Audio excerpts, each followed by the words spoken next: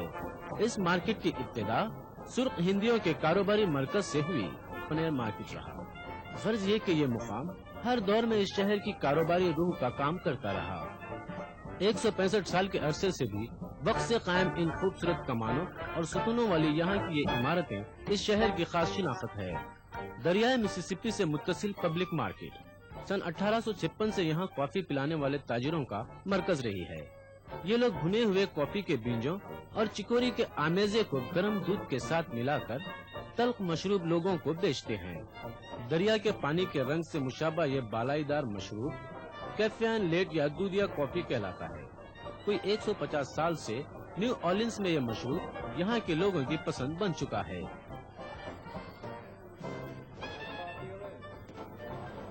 Cafe D مونڈ نام کا open air pavilion اس قسم کی کافی کے لیے بہت مشہور ہے۔ یہ پویلین اس مارکیٹ کے آخری حصے پر واقع ہے۔ یہاں کے مقامی لوگ نسل در نسل سے اور یہاں آنے والے زائرین یہاں پر 24 گھنٹے دستیاب اس دودھیا کافی اور شکر کے پاؤڈر میں لتھڑی گئی خستہ پیسٹریوں کا مزہ لیتے ہیں۔ فرینچ مارکیٹ کے دکانات کے سلسلے کی درمیانی کڑی کسانوں کی مارکیٹ ہے۔ کوئی 160 سال سے بھی زائد عرصے سے اطراف و اکناف کے علاقوں کے کسان یہاں پر اپنی تازہ فصل کے محصولات کو لاتے رہے ہیں۔ یہاں کے اوپن ایئر شیڈ میں واقع 2 رویا دکانوں کے درمیان واقع راہداریاں تازہ پھلوں اور سبزیوں کے خریداروں سے پٹی پڑی رہتی ہے۔ سینٹ لوئس کیتھیڈرل اور چرچ کے پچھواڑے میں واقع باغ کے ساتھ ساتھ کوچے بحری قزاق خاں واقع ہے۔ داستانوں کے مطابق بحری قزاق جین لیفل اور جنرل اینڈریو جانسن نے نیو اورلینز کی جنگ کی حکمت عملی طے کرنے کے لیے یہاں پر ملاقات کی تھی۔ فاکنر ہاؤس بک سٹور فی الحال 124 پیرٹ ایلی پر واقع ہے۔ ولیم فاکنر نے اپنی پہلی ناول سولجرز پلے یہیں پر تصنیف کی تھی۔ نیو اورلینز کے روح پرور اور تخیل آفرین ماحول نے ادیبوں کی کئی نسلوں کو اپنی طرف راغب کیا ہے۔ ان ادیبوں میں قابل ذکر افراد ولیم فالکنر اور ٹینیسی ولیمز ہیں۔ جولین یونیورسٹی کے زبان انگریزی کے پروفیسر ڈیل ایڈمنڈو فالکنر اور ولیمز پر نیو اورلینز کے اثر کے بارے میں یوں گویا ہے: میں یہ سمجھتا ہوں کہ فالکنر نے اپنے اندر چھپے مصنف کو نیو اورلینز میں بازیافت کیا ہے۔ فالکنر نے اپنی پہلی ناول سولجرز پلے یہیں پر تصنیف کیا تھا۔ گو کہ یہ ناول نیو اورلینز کے بارے میں نہیں تھی، لیکن میں سمجھتا ہوں کہ یہاں کا ماحول اس کی اس تصنیف میں ممد و معاون رہا، اور اس کا دوسرا ناول ماسکیٹوز نہ صرف نیو اورلینز کے بارے میں ہے بلکہ یہاں کے ان ادبی حلقوں کے بارے میں بھی ہے جن سے اس کا رابطہ رہا تھا۔ اس کی 2 اور ادبی تصانیف بھی نیو اورلینز میں مکمل ہوئے۔ پائلان اور وائلڈ پام دونوں بھی ناول ہی تھے۔ فالکنر اس شہر کو افسانوی نوعیت سے منسوب کرتا تھا، اور وہ یہاں نہ صرف تفریح کے لیے اکثر آیا کرتا تھا بلکہ یہاں کے سازگار ماحول میں افسانے بھی تخلیق کرتا تھا۔ ٹینیسی ولیمز نے اپنے خیال میں نیو اورلینز کے دوران a straight car name Dzire نام کا جو ڈرامہ لکھا تھا، بلا شک و شبہ وہ اس کا اہم ترین ترکہ ہے، اور میں سمجھتا ہوں کہ لوگوں کی اکثریت اسے امریکی ڈراموں میں سر فہرست رکھتے ہیں۔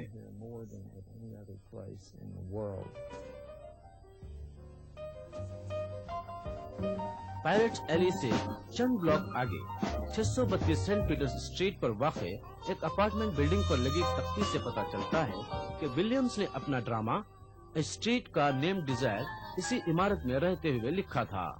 ولیمز نے جس مشہور زمانہ ٹرام کے بارے میں لکھا تھا وہ فرینچ کوارٹر کی رائل اسٹریٹ کے مرکز کی جانب چلا کرتی تھی۔ رائل اسٹریٹ پر پہنچتے ہی آپ خود کو نیو اورلینز کے اس دور میں محسوس کرنے لگتے ہیں جبکہ اس علاقے میں فرانسیسی کریولز کی حکومت ہوا کرتی تھی۔ یہاں کی طرز تعمیر کو فن تعمیر کی کسوٹی کہا جا سکتا ہے۔ خوشگوار دھوپ میں نہاتے ہوئے کھڑی عمارتوں کے پلاسٹر کیے ہوئے تیہ دالان، جگمگاتے ہوئے گیس لیمپ، مخفی داخلی اجتماعاتی ہال، اس کوارٹر کی خوبصورت لوہے کی جال یہاں کے تعمیراتی فن پارے کہے جا سکتے ہیں۔